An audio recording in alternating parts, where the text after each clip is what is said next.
गुरुवार रात केरल के गवर्नर आरिफ मोहम्मद खान ने ये नोटिफिकेशन जारी कर राज्य सरकार की सिफारिश को खारिज करते हुए डायरेक्टरेट ऑफ टेक्निकल एजुकेशन की सीनियर जॉइंट डायरेक्टर सीजा थॉमस को APJ Abdul Kalam technological university के वाइस चांसलर की जिम्मेदारी सौंप दी।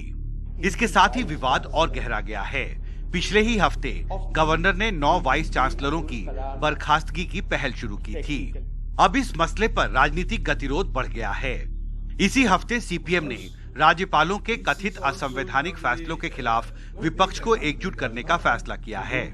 कांग्रेस, एनसीपी, डीएमके सहित कई विपक्षी दलों के नेताओं से संपर्क किया है।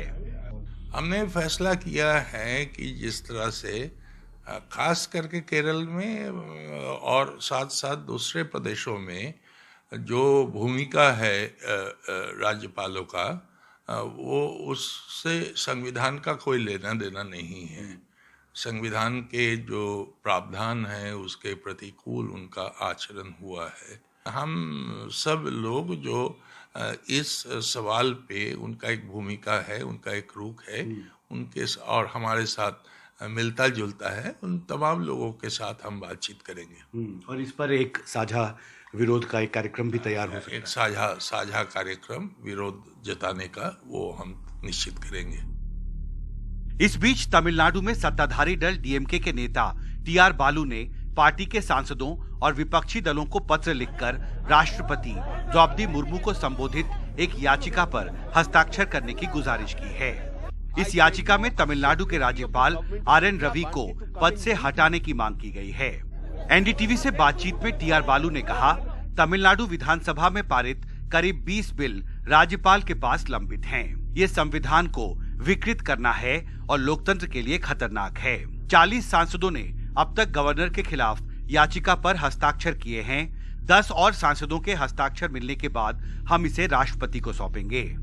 लेफ्ट पार्टियों ने गवर्नर की भूमिका पर संसद में चर्चा की मांग की है। Appointment of governors of late has become political appointments.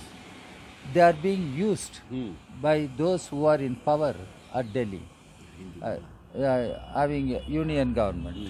ये ठीक नहीं है, ये ठीक नहीं है। इसलिए हमारा पार्टी बोलता है, हम बोल रहे हैं, ये क्यों नेसेसिटी है गवर्नर पोस्ट का। ये कह रहे हैं कि गवर्नर के पद को एबॉलिश कर देना चाहिए। ये बिल्कुल है, ये it is not the demand of my party alone. सिर्फ मेरा पार्टी का डिमांड नहीं है, देश का अंदर बहुत लोग बोल रहे हैं। तमिलनाडु और केरल गवर्नर के हाल के फैसलों के खिलाफ विपक्ष को एकजुट करने की कवायद डीएमके और लेफ्ट पार्टियों ने ऐसे समय पर शुरू की है जब संसद का शीतकालीन सत्र अगले कुछ ही हफ्तों में शुरू होने वाला है। लेफ्ट पार्टियां चाहती हैं कि गवर्नर के भूमिका पर संसद के सत्र के दौरान चर्चा कराई जाए।